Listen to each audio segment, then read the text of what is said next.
नतीजा आने में आखिरी कुछ मिनटों का इंतजार। कौन पहुंचेगा इस विधानसभा में? क्या एक बार फिर से योगी सरकार काबिज होगी या होगा सत्ता में बदलाव? उसी पर टिकी हैं सभी की निगाहें। 403 विधानसभा की सीटों वाले इस प्रदेश में अब जबकि आखिरी कुछ मिनटों का इंतजार है, हम मौजूद हैं लखनऊ की सड़कों पर। यहां की बात करें तो विधानसभा की तरफ आने वाला जो रास्ता है, हजरतगंज से विधानसभा की तरफ आने वाला, उसको फिलहाल बंद कर दिया गया है। वहीं एक दूसरा रास्ता जो कि जब चारबाग से आप विधानसभा की तरफ आते हैं, वो रास्ता भी कमोवेश हमको बंद नजर आ रहा है। देख सकते हैं वहां पर बैरिकेडिंग कर दी गई है। ये इस वजह से भी महत्वपूर्ण है क्योंकि सामने विधानसभा है तो दूसरी तरफ है बीजेपी का प्रदेश कार्यालय, जहां पर जैसे जैसे जो रुझान आगे बढ़ेंगे, बीजेपी की तरफ से उम्मीद की जा रही है कि उनके कार्यकर्ता जुटना शुरू होंगे, नेता जुटना शुरू होंगे।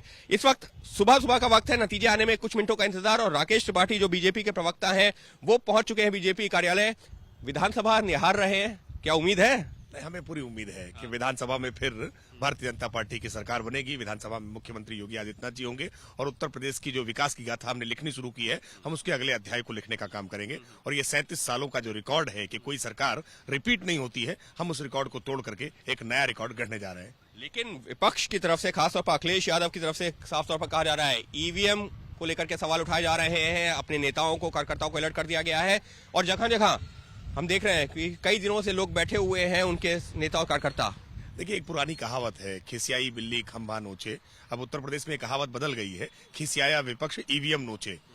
ईवीएम को लेकर के, लोकतांत्रिक प्रणाली को लेकर के, निर्वाचन आयोग की निष्पक्षता को लेकर के, सरकारी प्रशासनिक मशीनरी को लेकर के जिस तरह की समाजवादी पार्टी ने कल अराजकता मचाने का प्रयास किया है, हम बहुत अपेक्षा करते हैं निर्वाचन आयोग से कि बहुत कठोरता से कार्रवाई की जाए, कहीं भी किसी को अराजकता मचाने की छूट न दी जाए। क्योंकि जगह जगह से कल रिपोर्ट आ रही है कि कल रात को समाजवादी पार्टी के सैकड़ों की संख्या में लोग इकट्ठा होकर के ये एक अराजकता मचाने का प्रयास कर रहे हैं। ये लोकतंत्र के लिए शुभ नहीं है। सहयोगी कैमरा पर्सन रवीश की मदद से थोड़ा सा पीछे से इधर से दिखाते हैं आपको कि देखिए, इस वक्त हम जहां खड़े हैं, ठीक विधानसभा हमारे जो है सामने है और विधानसभा के सामने खड़े होकर के बात कर रहे हैं।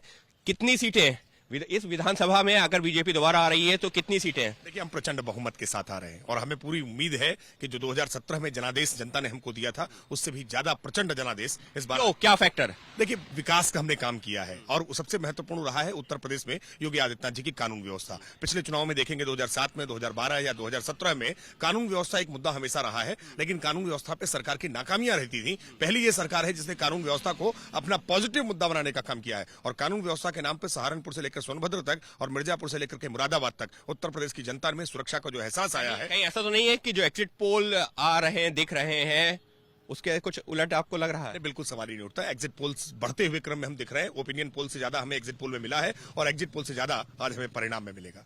यानी विधानसभा के सामने खड़े होकर के उम्मीद यही है, विधानसभा को निहारते हुए, कि इस बार एक बार फिर से बीजेपी की सरकार बनेगी। लेकिन कुछ मिनटों में आ जाएंगे नतीजे और स्थिति हो जाएगी साफ। और एबीपी न्यूज पर लगातार जारी है ये कवरेज, क्योंकि एबीपी न्यूज जब भी चुनाव होता है तो अपने दर्शकों को रखता है सबसे आगे।